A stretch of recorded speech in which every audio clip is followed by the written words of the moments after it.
नमस्कार, मैं हूं अनुराधा प्रसाद।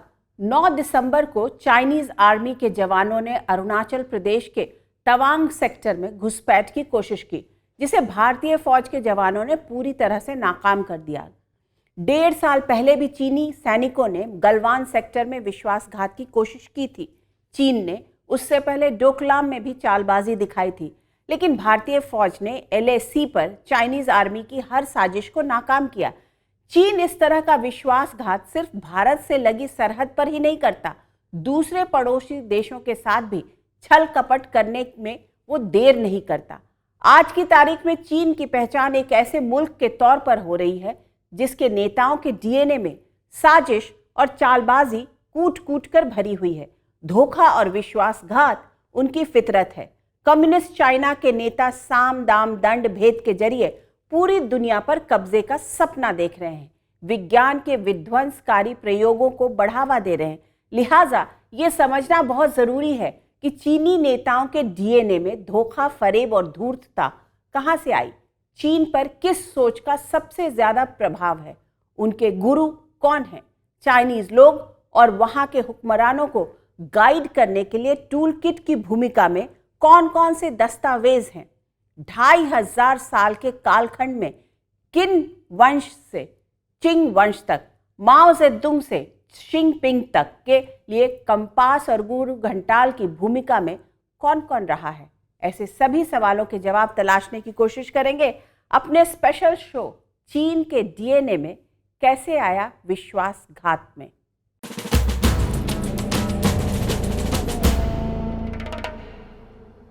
चीन के DNA में विश्वासघात, छल कपट, चालबाजी और विस्तारवादी सोच कोई 10, 20, 50, 100, 200 साल से नहीं आई। इसका एक लंबा इतिहास है। जिस धोखेबाजी की परंपरा को वहां के दार्शनिकों ने समय समय पर सींचा और राजवंशों ने उसे आगे बढ़ाया, वो इतिहास के कई पड़ावों से गुजरते हुए चीन के राष्ट्रपति शी जिनपिंग पर अभी तक पहुंची है। क्या आपने the analytics of Confucius, Tao Te Ching, the I Ching, Mencius, the art of war, the red book के बारे में सुना है? अगर नहीं तो जान लीजिए कि चीन के हर बुद्धिजीवी, दार्शनिक, शासक, आर्मी जनरल, बड़े अफसर की बुक शेल्फ में ये किताबें आसानी से मिल जाएंगी। इन किताबों को चीन में किसी धर्म ग्रंथ की तरह देखा जाता है, जिसमें लिखे एक एक शब्द के मायने वहां के लोग और शासक अपने अपने हिसाब से निकालते रहते हैं। चीन में कुछ किताबें ऐसी भी हैं जो किसी शासक को धूर्त और कपटी बनाने में टूल किट का काम करती हैं। इन टूल किट की मदद से चाइनीज लीडर और आर्मी जनरल अपने मुल्क को आगे बढ़ाने और सत्ता पर अपनी मजबूत पकड़ बनाने का रास्ता खोजते हैं।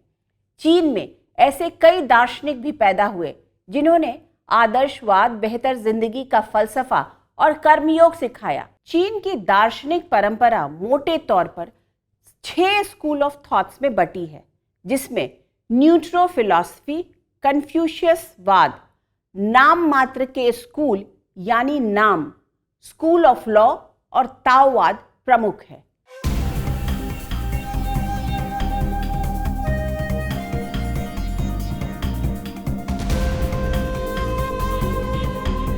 पिछले 2500 साल से चीन को दार्शनिक परंपराएं कभी सामाजिक रूप से एकजुट होने का, कभी एक मजबूत राष्ट्र बनने का, तो कभी सीमाओं के विस्तार का रास्ता दिखाती रही हैं। समय चक्र के साथ चीन पर हुकूमत करने वाले शासकों ने भी उन दार्शनिक परंपराओं के बीच से अपने लिए शासन सूत्र निकाले। लेकिन जिस तरह से कम्युनिस्ट चाइना आगे बढ़ रहा है, उससे पूरी दुनिया में चीन की छवि एक धोखेबाज, छल प्रपंच से भरे विश्वासघाती की बन चुकी है।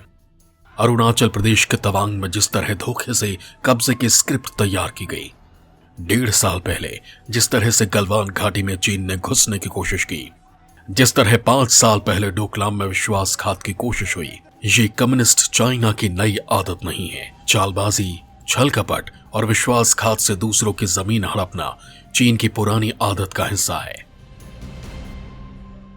अभी चीन का जो ज़मीन है कुछ 90 लाख स्क्वायर किलोमीटर का है। तो पहले जो 221 BC में जब उन्होंने इकट्ठा किया तब उनका शायद हो सकता है कि 10 लाख स्क्वायर किलोमीटर का टेरिटरी थी, ज़मीन थी। तो ये जो 80 लाख का जो अंतर है वो सारे तिब्बतन लोगों का इलाका है, या उइगुर का, या हुई एक माइनॉरिटी हैं, या मंगोल हैं, या मांचू हैं। इन सारे लोगों का जो इलाका है उन्होंने कब्जा कर लिया। पूरी दुनिया जानती है कि चीन किस तरह धोखे से अपनी सीमाओं का विस्तार करता है। चालबाजी का ज्ञान किन दार्शनिकों और सैन्य रणनीतिकारों से लेता है। कम्युनिस्ट चाइना जिस रास्ते आगे बढ़ रहा है उसे दुनिया के ज्यादातर देश बीजिंग के हर दावे को शक की नजरों से देखते हैं। उसकी फैक्ट्रियों की रफ्तार का भरोसा नहीं, उसके उत्पादन के आंकड़ों में सच्चाई नहीं, चाइनीज आर्मी के टैंक, लड़ाकू विमान और पनडुब्बियों की ताकत को लेकर दावे पर यकीन नहीं। कोरोना के दौर में किसी को उसकी वैक्सीन पर भरोसा नहीं। यहां तक चीन के सभ्यता और इतिहास को लेकर दावे को भी शक की नजरों से देखा जाता है। जब मैं स्कूल में था तो हमने पढ़ा कि जो चीनी इतिहास है वो 3000 साल पुराना है। चलिए, हमने ये रट लिया था, हम जानते थे। तो फिर क्या हुआ कि 90 के दशक में एक चीनी प्रधानमंत्री इजिप्ट गया और उसने पूछा कि ये पिरामिड्स कितने पुराने। बोला ये 5000 साल पहले। तो कहने लगा ये कैसे हो सकता है कि ये तो मुझसे भी ज़्यादा प्राचीन है। वो जब अपने देश में लौटा उसने 8-10 प्रोफेसर को बुलाया, बोला कल तक मुझे सबूत चाहिए कि हमारी भी 5000 साल पुरानी सभ्यता है। तो रातों रात उन्होंने एक आधा कागज़ कहीं से निकाला। सर मैं कहना भूल गया था, एक प्रोफेसर बोला कि ये मेरी तो दादी के संदूक में पड़ा हुआ था, देखिए इसमें लिखा हुआ है कि 5000 साल पुरानी। कहानी खत्म। चीन का इतिहास ही नहीं चरित्र भी संदिग्ध रहा है।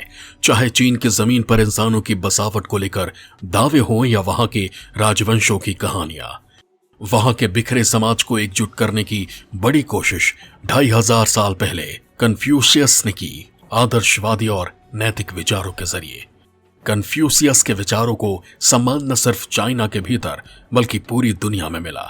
समाज को संगठित करने का उनका दर्शन 5 बुनियादी स्तंभों पर खड़ा है: शासक और शासित, पिता और पुत्र, बड़ा भाई और छोटा भाई, पति और पत्नी, करीबी मित्र।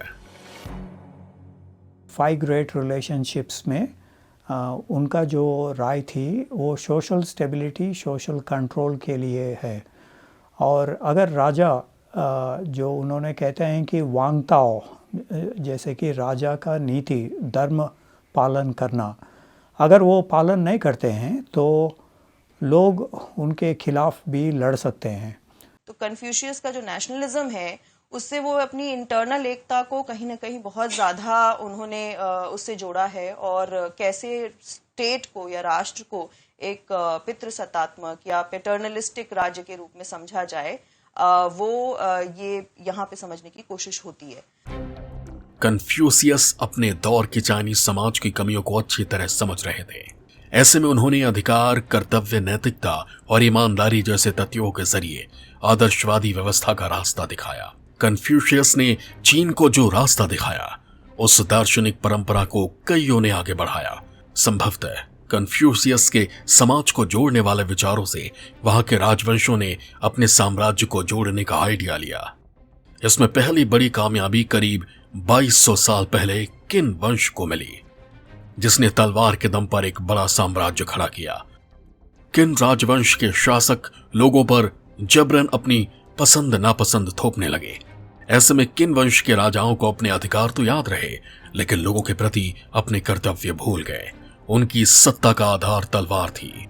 ऐसे में किन वंश को इतिहास बनते देर नहीं लगी। करीब 2500 साल पहले चीन छोटे छोटे राज्यों में बटा हुआ था। उनके बीच आपस में वर्चस्व की जंग जारी थी। बात पर तलवारें खिंच जाती थी। सीमाओं का विस्तार और अपना साम्राज्य बड़ा करने की प्यास इतनी बढ़ चुकी थी कि धरती कभी भी इंसानों के खून से लाल हो जाती थी। नदियों का रंग तक बदल जाता था। चीन जिस तरह के हालात से गुजर रहा था, कुछ वैसे ही हालात भारत में भी थे। इसी दौर में भारत में युद्ध के बीच शांति का संदेश देने के लिए महात्मा बुद्ध आगे आए। तो चीन में इस काम को आगे बढ़ाया कन्फ्यूशियस ने, जो एक समाज सुधारक थे। उन्होंने चीन को आदर्शवाद, संतोष, संयम और शांति की ऐसी राह दिखाई जिस पर आगे बढ़ते हुए एक बेहतर समाज का सपना देखा गया। कन्फ्यूशियस की राह को मैकेंसियस, लियोजी जैसे दार्शनिकों ने आगे बढ़ाया, जिसके आधार पर शासक और शासित के बीच रिश्तों की बुनियाद रखी गई। लेकिन मौजूदा चीन के शासकों पर जिन दो दार्शनिकों का सबसे ज्यादा प्रभाव दिखता है, उसमें एक हान फेई हैं और दूसरे सुन त्सू। सबसे पहले बात करते हैं हान फेई की। इनके विचारों का संग्रह हान फेजी नामक ग्रंथ में मिलता है। करीब 2,2500 साल पहले चीन के हान साम्राज्य से हान फेई का ताल्लुक था, जो कन्फ्यूशियस की तरह आदर्शवादी नहीं थे। वो राज्य सत्ता को बनाए रखने के लिए सैन्य तेवरों की बात करते थे। इसके साथ ही वो एक मजबूत राज्य के पक्षधर थे, जिसकी बुनियाद में चालाकी और मौका परस्ती थी। माओ और शी जिनपिंग दोनों पर उनकी सोच की छाप जबरदस्त दिखती है।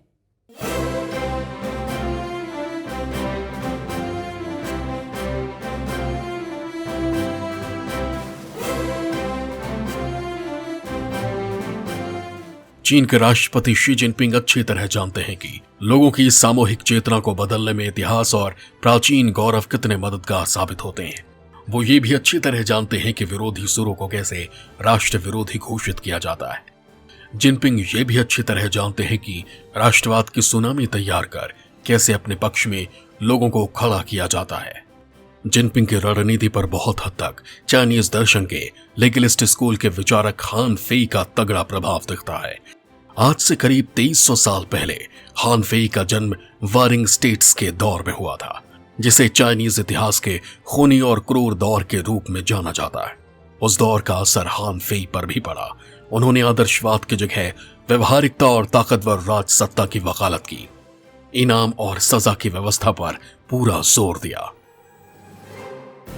हान फे की बात करें तो वो लीगलिस्ट ट्रेडिशन के स्कॉलर रहे हैं और लीगलिस्ट ट्रेडिशन में ये बात मानी गई है कि गवर्नेंस का मुद्दा शासक के लिए अपने गवर्नमेंट को बचाने के लिए और उसकी लॉन्जेविटी के लिए कि लंबे समय तक एक सुदृढ़ शासन बना रहे, ये करने के लिए आपको गवर्नेंस हमेशा बहुत बढ़िया रखना पड़ेगा। मतलब जो एक अथॉरिटेरियन टेंडेंसी है राजा के गवर्नेंस में, वो हमें हान फे के वर्क में दिखती है।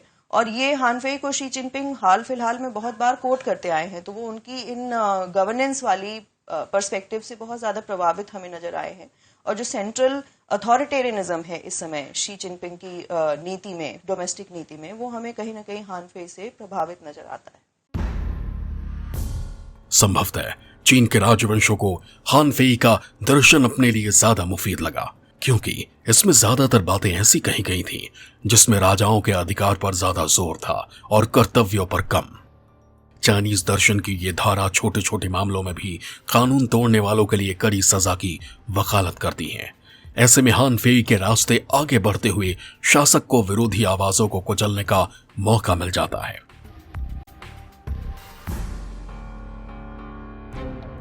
हान फेई साफ साफ कहते हैं कि एक चतुर राजा को सत्ता पर पूरा कंट्रोल रखना चाहिए। शी जिनपिंग भी यही कर रहे हैं।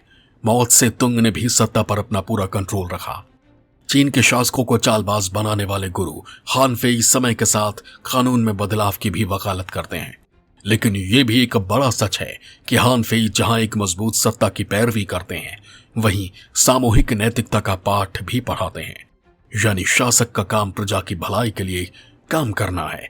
चीन के शासक और सत्ता प्रतिष्ठानों में बैठे लोग हान फेई की मजबूत सत्ता वाली बात तो जोर शोर से कहते हैं, पर सामूहिक नैतिकता की बात दबा देते हैं।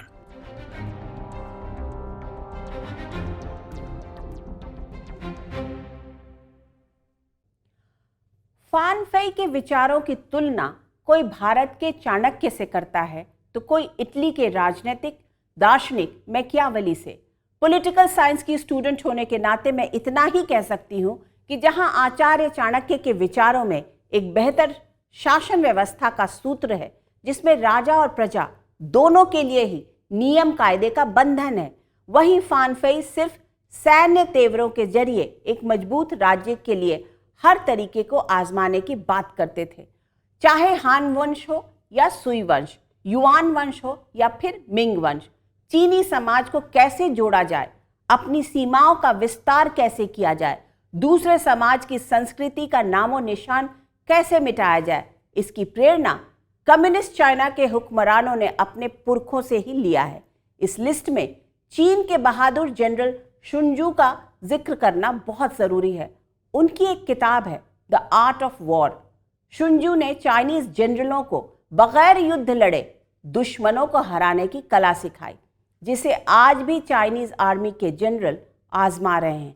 इस किताब को चीन की पड़ोसी मुल्कों की जमीन कब्जाने की स्ट्रैटेजी के टूल किट के तौर पर देखा जा सकता है।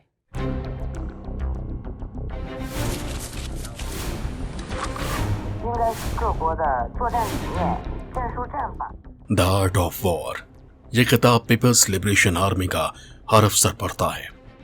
सिपाही से लेकर जनरल तक इसमें लिखी युद्ध नीति और रीति को अपने मुल्क के सीमाओं के विस्तार के लिए आजमाता है। करीब 2500 साल पहले ही वहां के सफल आर्मी जनरलों में से एक सुन त्सू चीन को धोखे से युद्ध जीतने का गुप्त ज्ञान इस किताब की शक्ल में दे गए। सुन त्सू का फिलॉसफी थी कि बिना लड़े कैसे दूसरे देशों को हम कब्जा कर सकते हैं, बिना लड़े युद्ध को अपने तरीका को मोल्ड कर सकते हैं। To win a war without fighting, उनका जो फंडामेंटल फिलॉसफी में ये थी। समय चक्र के साथ भले ही चीन बदलता गया, उद्योग से खेती के तौर तरीके तक पूरी तरह बदल गए। शहर आसमान छूते बिल्डिंग से भर गए, खेतों में कृत्रिम बारिश कराई जाने लगी, लेकिन दूसरों की जमीन पर कब्जे के लिए युद्ध नीति सुन त्सू की ही रही। सुन त्सू सीधा युद्ध की जगह प्रॉक्सी वॉर यानी छद्म युद्ध पर जोर देते हैं। वियतनाम जैसे कंट्री के साथ या फिलीपींस जैसे कंट्री के साथ, जापान के साथ, इन सभी के साथ इनके लैंड डिस्प्यूट्स हैं, पानी में डिस्प्यूट है, और इंडिया के साथ तो है ही। तो यहाँ पे जैसे ये बार बार कह देते हैं कि सिक्किम या अरुणाचल के क्षेत्रों को विवादास्पद बता देते हैं। मुझे लगता है कि सुनजा की वो जो नीति है कि उलझाए रखो, ताकि एक तरीके से सीधी लड़ाई की बजाय इन उलझनों में ही अगला देश पड़ा रहे। सुन त्सू दुश्मन को चकमा देने की रणनीति पर आगे बढ़ने का फॉर्मूला आजमाते हैं। जासूसी तंत्र की मजबूती और दुश्मन की कमजोरियां जानने पर जोर देते हैं, जिससे दुश्मनों को हराने में दिमाग का इस्तेमाल ज्यादा हो और ताकत का कम। परेशान शत्रु को और परेशान करना सुन त्सू की रणनीति का ही हिस्सा है। सुन त्सू अपने शत्रुओं से निपटने के लिए दूसरों को आगे करने का भी मंत्र सिखाते हैं। चीन की विस्तारवादी नीति को आगे बढ़ाने में जो रणनीति सबसे ज्यादा काम कर रही है, उस पर सदियों से सुन त्सू की द आर्ट ऑफ वॉर का बड़ा योगदान रहा है। 2 कदम आगे और 1 कदम पीछे, एक एक इंच जमीन पर कब्जा करना सुन त्सू की रणनीति का हिस्सा था। यही वजह है कि चीन का नक्शा लगातार बदल रहा है और बड़ा हो रहा है। यानी चाइनीज शासकों को धूर्तता में पीएचडी करने वाले गुण विरासत में मिले हैं, और वो चालबाजी और विश्वासघात वाले अपने लक्षण भूल न सके। इसे याद दिलाने के लिए किताबों की शक्ल में टूल किट भी मौजूद है। समय के साथ चाइनीज समाज अपने तथाकथित महान गुरुओं के विचारों की व्याख्या भी करता रहता है। चीन ने हमेशा वक्त के साथ तरक्की को तरजीह दी है। शासन और चालबाजी से इतर भी नए नए प्रयोग किए।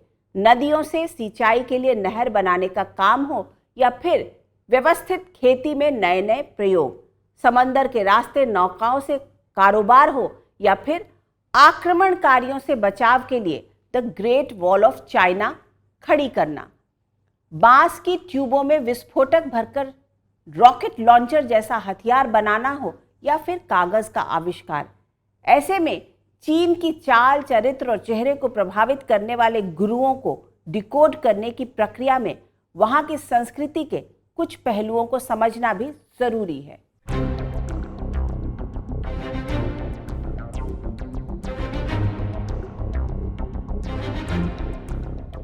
$95 लाख वर्ग किलोमीटर में फैले चीन में कहीं बर्फ से लदे ऊंचे ऊंचे पहाड़ हैं, कहीं घुमावदार हरे भरे मैदान, कहीं समंदर का किनारा तो कहीं बंजर पठार। दुनिया के दूसरे देशों की तरह ही चीन में भी सभ्यताओं का विकास नदी घाटी में ही हुआ। नए नए प्रयोगों को तरजीह मिली। इसमें जानलेवा बीमारियों से बचाव के लिए टीका लगाने से लेकर नदियों को पार करने के लिए बांस और रस्सी की मदद से झूलता पुल बनाने तक, कागज के इस्तेमाल से लेकर डीप ड्रिलिंग मशीन भी उसी दौर में चाइना में बननी शुरू हो चुकी थी। क्षेत्रफल के मामले में भले ही चीन बहुत विशालकाय दिखता हो, लेकिन खेती लायक जमीन बहुत कम है, पानी की भी दिक्कत है। ऐसे में चीन ने बहुत पहले नदियों के पानी के सही इस्तेमाल के लिए नहर बनाने से लेकर व्यवस्थित खेती की ओर कदम बढ़ा दिया था। चीन दुनिया में हो रहे बदलावों से भी बेखबर नहीं था, दुनिया की नकल करने में उस्ताद था। ऐसे में जब दक्षिण भारत में चोल साम्राज्य ने समुद्र की ताकत को पहचानते हुए मजबूत नौसेना तैयार की और दुनिया के कई हिस्सों तक पहुंची, तो चीन के ही सोंग वंश ने भी एक मजबूत स्थायी नौसेना के गठन पर जोर दिया। ये बात आज से करीब 850 साल पुरानी है। आज का चीन समंदर पर बादशाहत के लिए साम दाम दंड भेद हर रास्ता आजमा रहा है।